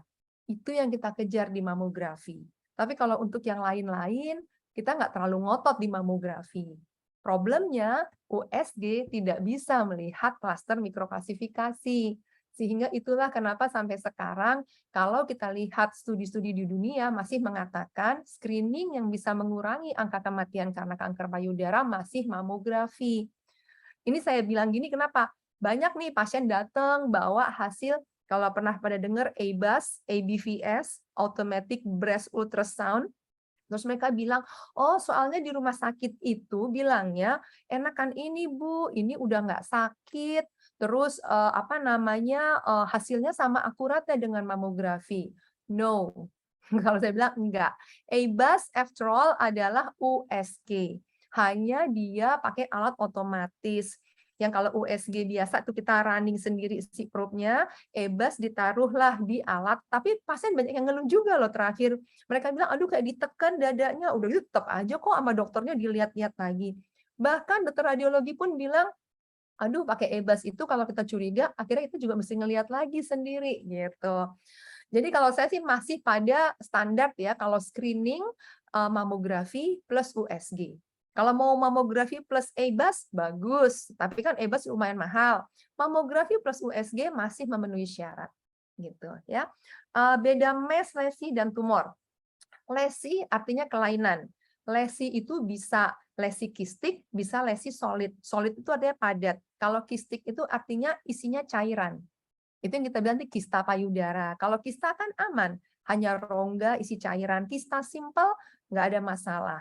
Kista kompleks kita lihat lagi ke arah mana, ada yang mencurigakan atau tidak. MES itu berarti lesi yang padat. Nah, mass itu bisa berupa tumor, bisa bukan gitu kan. Kalau tumor, maka ada gambaran sendiri. Kadang-kadang misalnya ada mass, tapi mungkin lebih ke arah gambaran abses misalnya, massa abses, lalu massa fibrosistik. Tapi kalau tumor sudah berbentuk tumor, nah baru nanti kita bedakan nih tumornya ke arah jinak, ke arah ganas, atau kalau kita nggak yakin, ya indeterminate. Pembuktiannya apa? Biopsi, seperti itu. Mudah-mudahan jelas ya. Jelas sekali, Dokter Farida, sangat clear. Terima kasih. Saya akan lanjut nih ke pertanyaan berikutnya karena banyak sekali nih pertanyaan yang masuk. Ini dari Ibu Evi, ini ditujukan untuk Pak Yopi. Mungkin Pak Dokter Farida juga bisa menjawab tentang pemeriksaan mama print atau blueprint itu apakah bisa dilakukan setelah 6 bulan mastektomi? Dan tadi pemeriksaannya menggunakan sampel apa? Tadi mungkin juga sudah sempat di-mention di PowerPoint-nya Pak Yopi. Silahkan bisa dijawab Pak Yopi. Oke, ya terima kasih Ines. Saya mungkin akan menjawab yang kedua saja. Yang pertama, mohon bantu advice dari Dr. Farida ya. Kalau untuk pemeriksaan mama print itu tadi menggunakan jaringan parafin block atau jaringannya sudah difiksasi dari tumor primernya. Sedangkan tadi kalau setelah 6 bulan setelah mastektomi mungkin ada masukan dok seperti apa sih letaknya signature assay pada setelah mastektomi itu? Ya, silahkan Dr. Farida. Ya, jawabannya sih nggak mudah ya, karena gini, sebenarnya kan ketika kita misalnya memutuskan mengoperasi pasien, lalu kita mau memberikan kemoterapi atau radiasi. Ini sebenarnya ada batasannya. Jadi, dan itu studi semua. Jarak antara operasi dengan kemoterapi atau operasi dengan radioterapi, ini sebenarnya kita upayakan idealnya ya antara 3 sampai 4 minggu. Kadang-kadang kita masih bisa menolerir sampai 6 minggu. Nah, dikatakan kalau sudah lebih dari itu, maka efektivitas terapi tambahan ini menjadi sangat berkurang. Kita nggak bisa bilang ada manfaat apa enggak, ya itu susah dijawab, karena memang kan orang tidak mengadakan penelitian sengaja ditunda 6 bulan baru periksa gitu kan, nggak apa baru dikerjain kemo, nggak ada penelitian seperti itu. Jadi kalau menurut saya kalau sudah 6 bulan dievaluasi ulang dulu deh, apakah memang indikasi atau apakah memang meragukan. Karena kadang-kadang kalau kita evaluasi ulang, kita nggak usah repot-repot mama print dulu, kadang-kadang masih ada banyak hal-hal yang harus kita perbaikin nih, gitu loh. Ini ditambal di sini, kadang-kadang gitu ya. Karena itu tadi sih mungkin kayak Pak Yopi bilang juga, betapa pentingnya kita tahu cara manajemen kanker yang benar. Ini buat teman-teman juga, beda pasien yang paham ilmu dengan yang belum paham. Kalau yang paham ilmu, walaupun misalnya memang ingin menggunakan BPJS, tapi kalau dia tahu, oh saya timingnya harus masuk ini. Ketika dia tahu BPJS pada satu poin tidak bisa memenuhi kebutuhannya, sementara ya alhamdulillah misalnya masih ada sedikit budget atau tabungan, pasien yang paham akan mengupayakan mengisi kekosongan tersebut. Gitu. Kayak saya punya pasien, saya biopsi, tapi dia menyatakan, dok, saya bilang kamu harus kemoterapi, dok saya mau masuk BPJS aja boleh nggak? Monggo silahkan, saya bilang saya arahkan ke BPJS, saya titipin ke waktu itu bisa dia masuk ke rumah sakit dan dokternya saya bisa komunikasi dengan baik. Cuman kan bukan hanya faktor dokter ya, faktor obatnya juga. Jadi setelah sekian lama tiba-tiba dia nongol, dok saya ini jadwal kemo ketiga harusnya lusa, tapi sampai sekarang BPJS belum approve. Yang ketiga saya masuk dulu deh di sini dok, saya ada nih uang sedikit. Nanti baru saya yang berikutnya. Nah ini contoh pasien yang ngerti, oke saya butuh ini untuk upaya saya untuk menyembuhkan diri. Kalau yang nggak ngerti kan nunggu aja gitu ya. Jadi timing itu penting. Timing itu penting, dan kalau yang tadi udah 6 bulan, saran saya sih dievaluasi ulang dulu deh, barangkali bukan mama print yang dibutuhkan, tapi mungkin terapi-terapi lain yang bisa meningkatkan survival-nya ibu gitu. Terima kasih. Ya, terima kasih Dr. Farida. Baik, selanjutnya ini dari Ibu Retno. Dok, ukuran tumor itu sebenarnya dilihat dari mana ya? Dari USG atau hasil biopsi eksisi atau dari hasil mastektomi? Terima kasih dok, silahkan Dr. Farida. Ya, jadi ukuran tumor itu kita mengenal ada yang namanya stadium klinis dan stadium patologis. Kalau stadium klinis, kita biasanya ya ukurannya berdasarkan hasil imaging, USG misalnya. Kalau kita mendapatkan ukuran tumor pasca operasi, maka namanya stadium patologis. Makanya bisa saja misalnya tumor awalnya kita anggap stadium klinisnya T2 N0 M0. Karena tumornya kita lihat pakai USG misalnya 2 cm. Ternyata setelah dioperasi ya ukuran tumornya 1,5 cm. Jadi stadium patologisnya jadi T1 N0 M0 gitu. Tapi tentu ketika kita pertama mendiagnosis kita kan nggak langsung operasi pasien kan. Kayak tadi yang saya bilang, sekarang ini bukan eranya lagi. Oh, Ibu ada benjolan ya, Bu. Besok ya saya operasi, Ibu periksa lab, besok ketemu saya di meja operasi. Udah nggak gitu ya. Kita harus tahu dulu kalau ini curiga kanker, satu, benar nggak nih kanker? Kedua, kankernya apa? In situ apa invasif? Terus kalau invasif, stadium berapa? Sifatnya apa? Baru kita bisa bilang, oke Bu, desain terapinya begini buat Ibu, kan gitu.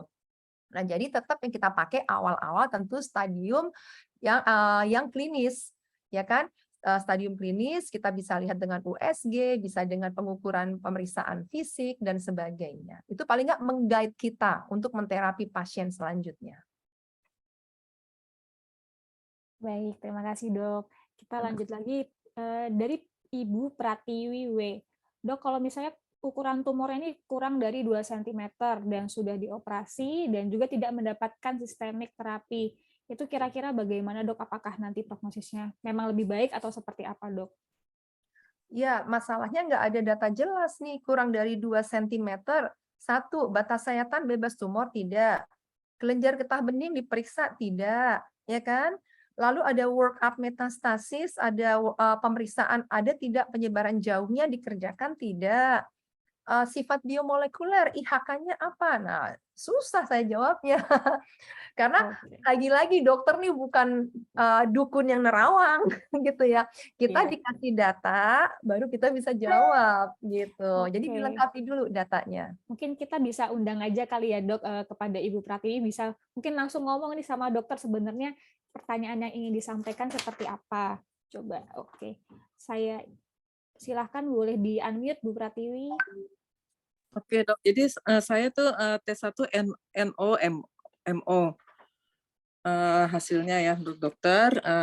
Kalau dari hasil papunya itu sebenarnya tidak ada invasi infovaskular tidak ditemukan, invasi perineural tidak ditemukan, batas-batas sayatan dan dasar sayatan bebas tumor, tidak ditemukan jaringan kelenjar getah bening, tetapi ini sifat molekulernya itu karsinoma mama invasif grade 3 gitu dok. Jadi kondisi itu IHK-nya, ER-nya tuh positif, PR-nya posisi lemah, sedang 40-60% sel tumor, PR-nya lemah kurang dari 5%, tapi skor Herceptis-nya 3+, kemudian KI 67-nya plus minus 52% dok. Kayak gitu dok. Ya, berarti operasinya apa Bu? Operasinya lumpectomy dok. Kelenjar getah beningnya diambil dapat berapa? Yang dapat berapa? Kan tadi kan nggak ada penyebaran, tapi yang diambil keambil berapa? KGB-nya jaringan ukuran 3x2 x 0,5 cm. KGB kok ukurannya begitu? Kan bisa ditemukan misalnya 10 kelenjar getah bening, tidak terdapat metastasis gitu. Saya hanya dapat informasi itu ya, dok. Mungkin yang diambil nggak semua KGB mungkin ya, hanya satu ya. Operasi di mana? Di MRCCC. Susah nih jawabnya. Gimana dok? Satu. Oke, T1 itu ukuran habis operasi ya. Patologinya bilang berapa ukuran tumornya? Ukuran tumornya kalau di ininya ya 2 masa terpaut irregular, terpanjang 1 cm dan 1,4 cm. Oke, 1,4 ya. Jadi T1 benar.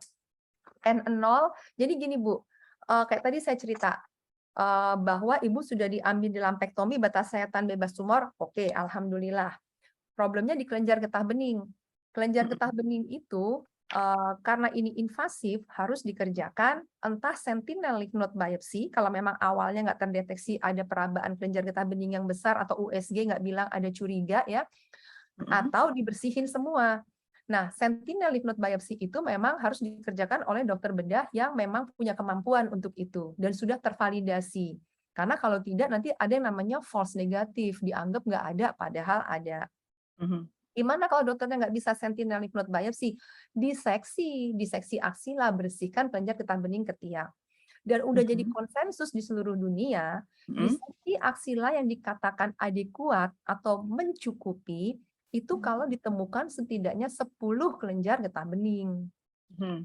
Nah itu, jadi saya makanya nggak bisa jawab nih, kelenjar getah bening ibu kok laporannya seperti itu, gitu ya. Mhm. Mhm. Terus sekarang masuk ke masalah biomolekulernya. Benar, ini memang T1. Benar sih, Mhm. ibu stadium 1 ya. Problemnya ibu ini triple positif, karena tadi ibu bilang HER2-nya 3 positif kan? Iya, iya. Nah, ditambah data KI 67 50% ke atas, high proliferative. Jadi Mhm. ibu ini by stage low risk, tapi by biology molecular ibu high Iya, risk. iya. Ibu wajib dapat kemoterapi dan terapi target anti HER2. Mhm. Nanti Iya, setelah itu baru ibu lanjutkan dengan hormon terapi. Wajib oke. itu Bu, jangan Ya. jangan dibiarkan. Maksudnya ibu harus berusaha untuk dapat itu. Jadi sequence-nya ibu Mhm. terapi target dulu, ibu Mhm. kemoterapi plus terapi target anti HER2. Tergantung Mhm. dokternya milihnya misalnya taksan sama terapi target 6 kali misalnya. Mhm. Lalu ibu kerjakan radiasi karena ibu tadi lumpectomy kan? Iya. Lumpectomy itu kan baru breast conserving surgery. Mhm. Komplitnya tuh breast conserving therapy, terdiri atas lumpectomy plus radioterapi. Mhm. Setelah kemoterapi, jangan lupa terapi target itu harus tahun penuh. Jadi ibu harus lanjutkan terapi target trastuzumabnya minimal sampai setahun penuh berbarengan dengan hormon terapi. Sorry, saya ralat. Target terapi, hormon terapi bisa diberikan bersamaan dengan radioterapi. Jadi di Mhm. sini ibu akan dapat kemo dan target terapi. Setelah selesai, misalnya kemonya diputuskan dokternya ibu 6 siklus, apa 8 siklus, tergantung keputusannya apa. Setelah kemo plus targetnya sudah selesai, ibu masuk ke fase radioterapi, di mana pada saat radioterapi bisa diberikan bersamaan dengan target terapi anti HER2 dan hormon terapi. Target Oke. anti HER2-nya setahun penuh, sampai setahun penuh. Hormonal terapinya, kalau memang ibu high risk, ya pasti akan lebih dari 5 tahun, tergantung pemilihan dokternya sekali lagi. Tapi Mhm. harus seperti itu, Bu, sequence-nya. Oke, memang saya lagi proses sih, mungkin rencananya maunya sih secepatnya ya. Iya, Bu. Mhm. Secepat mungkin, karena idealnya tadi tuh saya bilang, jarak Mhm. antara operasi dengan terapi sistemik tuh harusnya ya maksimal banget 6 minggu lah. Mhm. Idealnya 3 sampai 4 Ya, minggu. saya operasinya tuh tanggal 31 Agustus. Ya, secepatnya aja, Mhm. Bu. Iya, Baik, oke. ya, terima kasih Bu Terima Pratiwi, kasih, terima Dok. kasih Dokter Sama-sama. Farida. Yuk, Semoga mari. semoga membantu untuk Ibu Pratiwi juga. Kita akan lanjut nih karena masih ada beberapa pertanyaan juga nih dari sahabat CISC. Ini dari Ibu Megawati Wijaya, izin tanya, sebenarnya berapa kali sih memeriksakan mamaprint, apakah cukup sekali saja atau misalnya harus beberapa kali? Kemudian syaratnya, mungkin bisa di-remind kembali nih oleh Pak Yopi juga, syarat pemeriksaan genomik mamaprint ini apa? Apakah semua pasien kanker ini bisa diperiksa? Kemudian yang ketiga adalah umur berapa sih yang terbaik untuk memeriksakan jika ada gen kanker di keluarga? Ini mungkin sedikit bukan mamaprint ya, tapi ada pemeriksaan mutasi dari gen BRCA ya. Itu kapan diperiksanya yang paling baik waktunya, seperti itu. Mungkin bisa dijawab oleh Pak Yopi dan juga Dokter Farida. Silahkan. Oke, terima kasih. Saya akan mencoba memberikan beberapa informasi. Silakan jika nanti ada tambahan dari Dokter Farida. Yang pertama, berapa kali untuk pemeriksaan genomik seperti mamaprint untuk seseorang selama hidupnya? Jawabannya 1 kali. Namun jangan sampai misleading, ini bukan pemeriksaan untuk mengetahui resiko ya. Karena ini pemeriksaan yang tadi sudah sangat spesifik pada pasien kanker dengan kategori tertentu. Jadi tentu hanya 1 kali saja dan itu bukan untuk semua orang. Kemudian syarat untuk mengecek genomic mamaprint tadi bukan syarat, lebih ke kriteria pasien yang direkomendasikan. Tadi sudah disampaikan secara sekilas, yaitu kanker payudara pada stadium dini, stadium 1 sampai 2. Kemudian ukuran tumornya itu kurang dari 5 cm, dan kelenjar getah beningnya adalah negatif ataupun positif hanya ditemukan maksimal 3. Itu adalah rekomendasi, karena kalau di luar itu tidak diperlukan karena consider bahwa hasilnya akan high risk ya. Itu kira-kira, dan tentu sekali lagi membutuhkan justifikasi juga dari klinisi. Tidak bisa kemudian masuk situ kemudian langsung minta pemeriksaan ke kami, tentu kami nggak akan menerima ya, karena itu hanya salah satu parameter dan ada banyak parameter klinis yang lain yang sudah dijustifikasi terlebih dahulu oleh dokter atau DPCP-nya. Kemudian umur berapa yang terbaik untuk melakukan pemeriksaan ini, betul, ini tentu sebenarnya bukan pemeriksaan untuk mengetahui risiko kanker, sama sekali bukan. Jadi tadi kalau yang Ines sudah sampaikan, mungkin apakah ini misleading dengan BRCA yang mungkin akan ada paparan yang berbeda ya. Namun kalau pemeriksaan Mamaprim, kita nggak bicara umur, kita bicaranya mengenai kriteria, dan itu sudah ada spesifikasi menurut jurnalnya dan justifikasi dari klinisi. Apakah memang pasien tertentu itu membutuhkan atau tidak pemeriksaan tambahan berupa Mamaprim ini. Demikian, silakan jika ada tambahan informasi dari Dr. Farida. Cukup sih kalau menurut saya. Thank you, Dok. Ya, thank you Pak Yopi dan juga Dr. Farida. Kita lanjut lagi pertanyaan dari Ibu Emelda kepada Dr. Farida. Dok, ini saya luminal B-like, kemudian HER2-nya negatif, PR positif lebih 80%, dan HER2-nya negatif, KI67-nya positif 20%. Metastasisnya 7 dari 16 KGB. Sudah kemo 6 kali dengan docetaxel dan juga cyclophosphamide. Nah, dan 33 kali radiasi dan terapi tamofen. Pemeriksaan apa sih, Dok, untuk kita mengetahui bahwa kita itu sudah tidak ada metastasi atau zero CA, dan itu kapan, Dok, sebaiknya dilakukan? Ya, terima kasih. Ke pertanyaan Ibu dulu, Bu, berarti nih. Pemeriksaan apa? Jadi sebenarnya, Bu, kalau dari tahun 2010 itu, guidelines itu sudah dengan cukup tegas menyatakan pada pasien-pasien kanker payudara yang sudah menjalani terapi dan melakukan surveillance, jadi kontrol ke dokter, sebenarnya cukup dilakukan satu, pemeriksaan fisik dan anamnesis yang teliti oleh dokter. Kemudian imaging yang dibutuhkan itu hanyalah mamografi, jika masih ada payudaranya ya. Mamografi setahun sekali.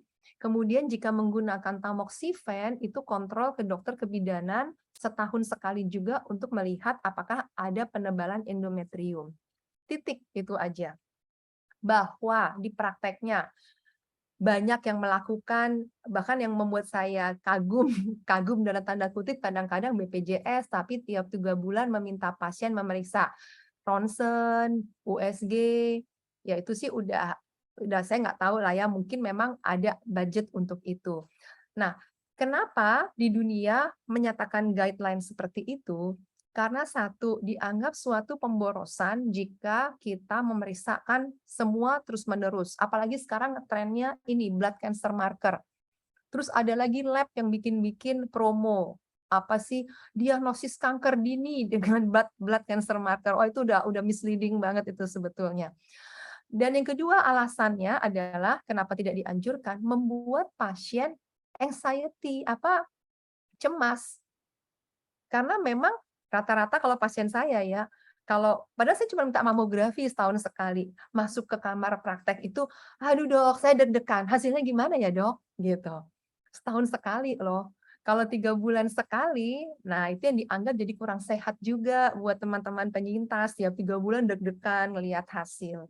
Jadi kalau jawabannya mau ya straight to the point nih, kalau saya pribadi, saya pakai guidelines, kecuali saya melihat ada pasien resiko tinggi. Misalnya kanker payudara usianya masih sangat muda, 20 tahun. Atau resiko keluarganya tinggi sekali, dalam keluarga berapa orang semua kanker payudara, kanker indung telur, kita mungkin akan sedikit lebih hati-hati. Tapi pemeriksaan tiap 3 bulan ini, itu saya tidak anjurkan. Nah, cuman tolong dilihat jawaban saya tadi, kalau semua tertata dengan baik dari awal sampai akhir. Nah, ini mungkin untuk Pak Yopi, Mbak Ines, ini masukan bagi kita juga nih ya, untuk memperbaiki apa yang ada. Kadang-kadang saya sendiri membreak aturan saya itu, kalau saya dapat pasien dari luar yang dari awalnya nggak rapih. Kalau rapih itu kan maksudnya begini, dari awal diagnosisnya caranya benar, tegak diagnosisnya jelas, lalu penata laksanaannya semua sesuai dengan desain. Nah, apa yang saya omongin tadi, cara kontrol, itu berlaku. Tapi kalau misalnya memang kurang sempurna, kadang-kadang saya, ya udah deh kalau emang Ibu ada dana, periksa Bu ini. Tapi kalau nggak ada jangan dipaksain ya Bu. Saya bilang jangan sampai anak nggak sekolah, saya bilang gitu. Tapi kalau ada dana boleh. Karena saya sadar ada yang kurang rapi di awal. Nah, ini punten nih untuk Ibu yang tadi nanya, kalau saya boleh sedikit saran, Ibu ini mungkin luminalnya sebetulnya luminal A ya Bu ya. Jadi biology molekulernya luminal A kalau saya lihat, ER-nya 80%, HER2-nya negatif, Ki67 20% tadi. Itu sebenarnya masuk luminal A. Hanya secara stadium Ibu sudah high risk. Karena Ibu kelenjar getah bening yang terkena penyebarannya aja 7. Jadi Ibu ini kembalikan ke Ibu yang tadi ya. Ibu yang tadi itu kan kebalikannya, kalau Ibu ini biologinya low risk, stadiumnya high risk. Nah, kalau stadium high risk, biasanya kalau yang di dunia ini memberikan kemoterapi high risk itu basisnya docetaxel dan antrasiklin. Jadi biasanya ada 4 kali kemo berbasis antrasiklin, contoh obatnya doxorubicin, epirubicin, lalu 4 siklus lagi pakai taxan. Nah, ini kan Ibu dapatnya docetaxel, berarti taksan aja, sudah lewat ya sudahlah, kita nggak mungkin ngulang lagi. Sekarang Ibu menggunakan tamoxifen. Nah, kalau saya di sini, saran saya jangan hanya tamoxifen, karena sejak tahun 2017 sebenarnya sudah jadi konsensus tamoxifen saja itu diberikan untuk kanker payudara yang ER-nya positif, yang low risk stadium 1.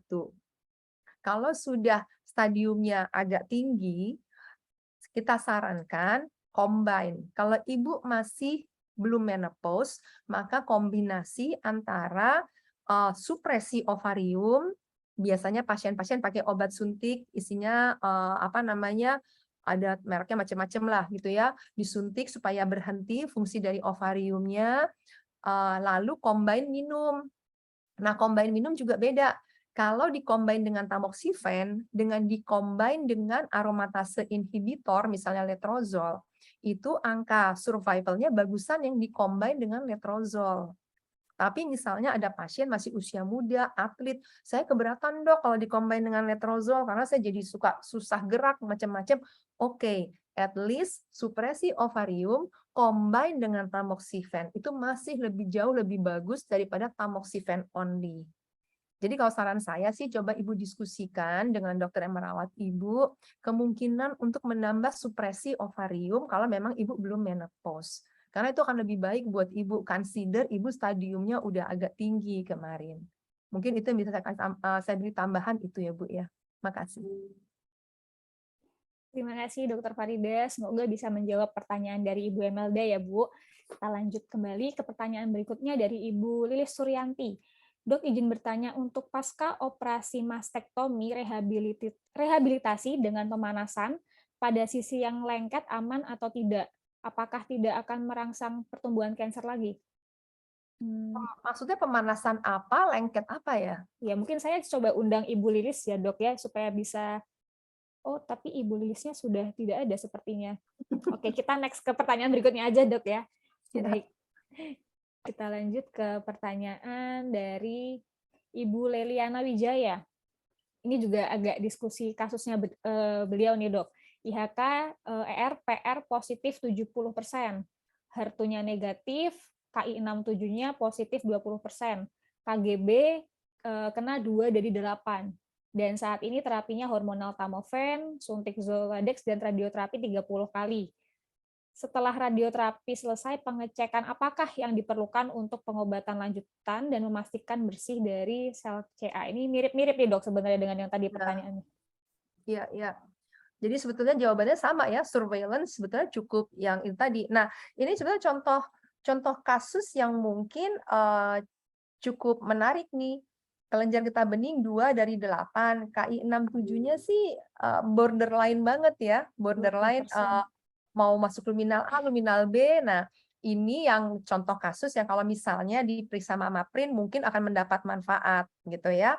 Karena nanggung, ada kelenjar getah bening 2 yang positif. Nah, problemnya dari 8. Kan tadi saya bilang kan di seksi aksila yang kita anggap adekuat kalau paling tidak ketemu 10 kelenjar getah bening.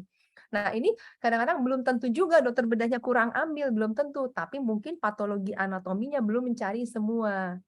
Jadi kalau kita biasanya dapat kasus, misalnya saya merasa saya udah operasi bersih, kok kelenjar getah bening laporannya cuma bilang 6, saya akan kembali gitu loh. Dok, tolong dong dok dilihat, saya operasi udah bersih loh, emang bener nggak sih dok cuma ketemu 6? Biasanya mereka baru, oh iya ya, oke kita lihat lagi ya. Keluarlah report baru, oh ya dok ketemu 12 misalnya. Itu akan membantu kita sebagai klinisi untuk tahu, oke pasien ini ada di mana.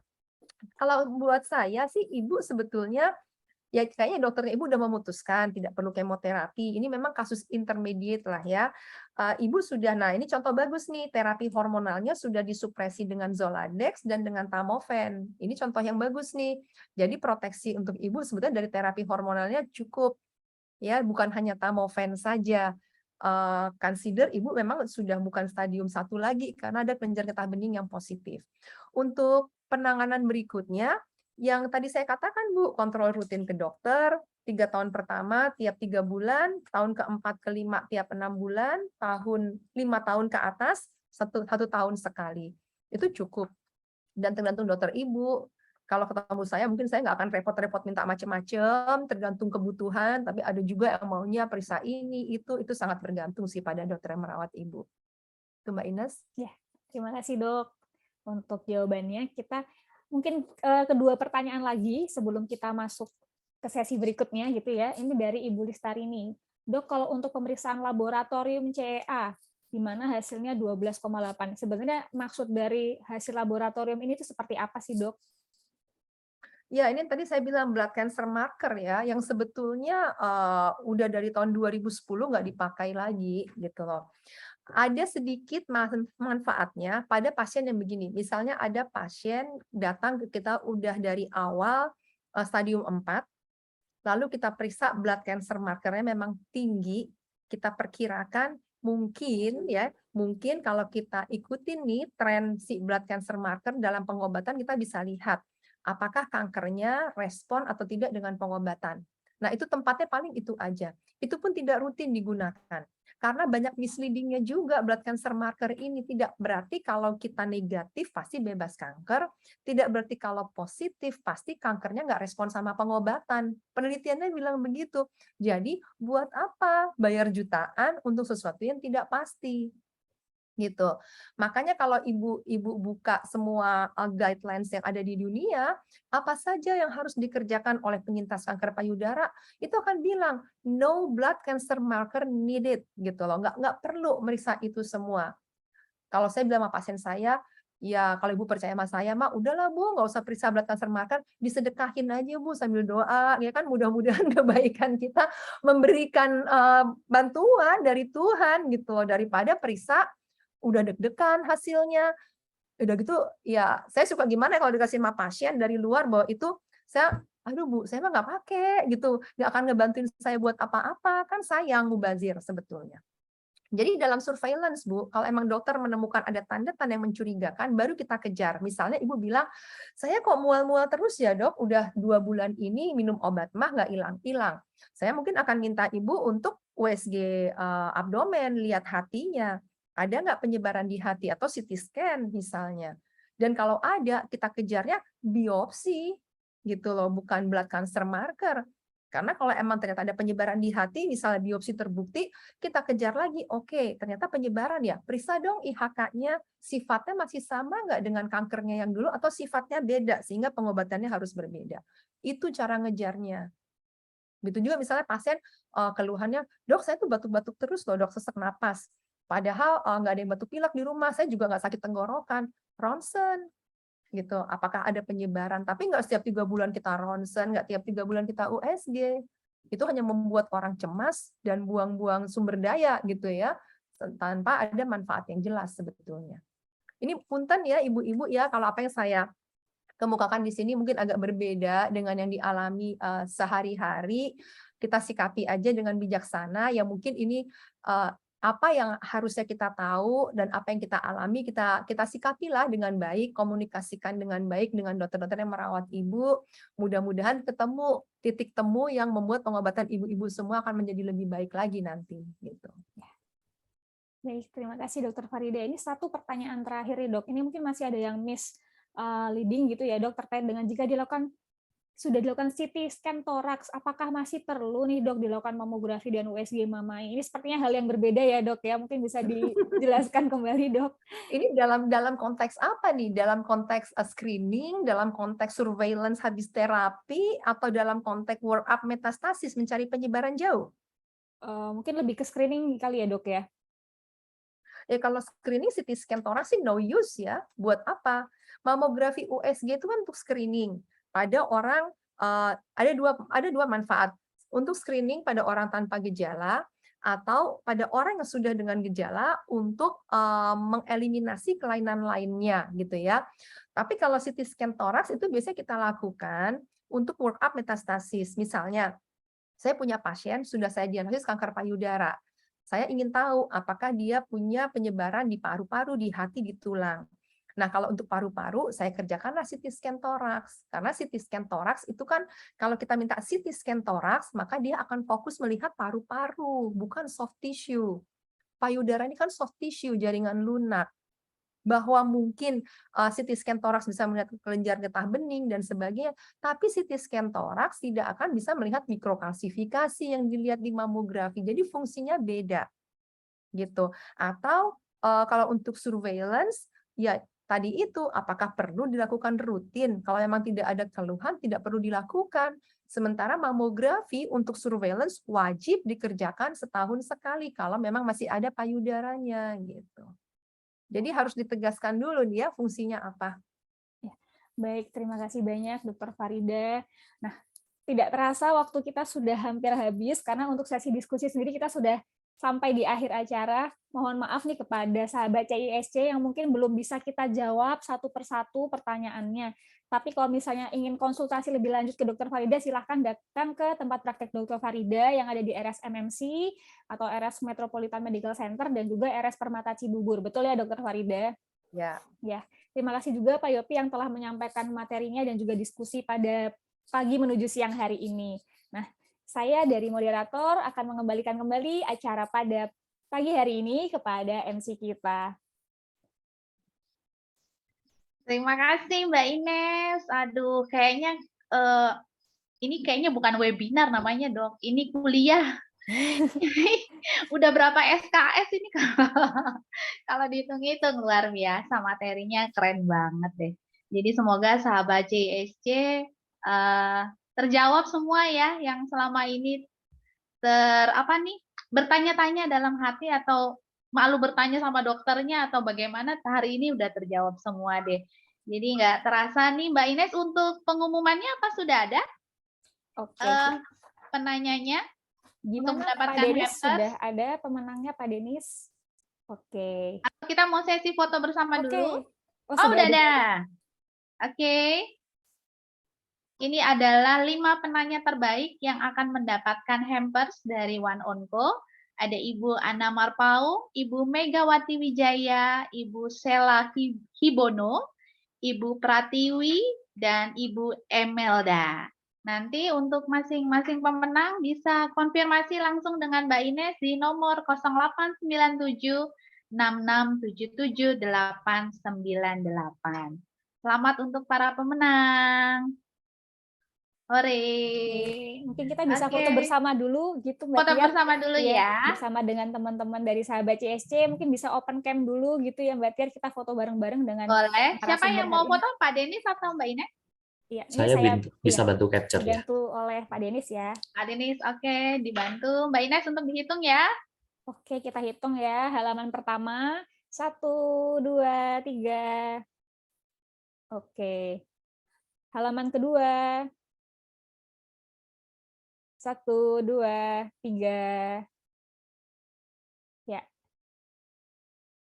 Halaman ketiga. 1, 2, 3. Halaman keempat. 1, 2, 3. Ya, dan halaman kelima. 1, 2, 3. Oke, pesertanya hari ini banyak banget ya, ada 115 peserta. Terima kasih atas partisipasinya. Silahkan bisa dilanjutkan kembali oleh MC kita, Mbak Tiar, silahkan. Sampai nih di penghujung acara, semoga acara pada hari ini bisa memperkaya diri kita dengan informasi dan semoga sahabat CISC bisa menjadi lebih bijak dan lebih cerdas untuk memilih dan menjalani pengobatan kanker, khususnya kanker payudara. Ucapan terima kasih kepada Dr. Farida, Bapak Yopi, Mbak Ines, Pak Denis, semua sahabat CISC, serta seluruh pihak yang telah berperan dalam pelaksanaan webinar kali ini. Memadu kasih dengan si Anya. Masih sayang, udah ditinggal pergi. Terima kasih atas kehadirannya. Sampai jumpa, kita bertemu kembali.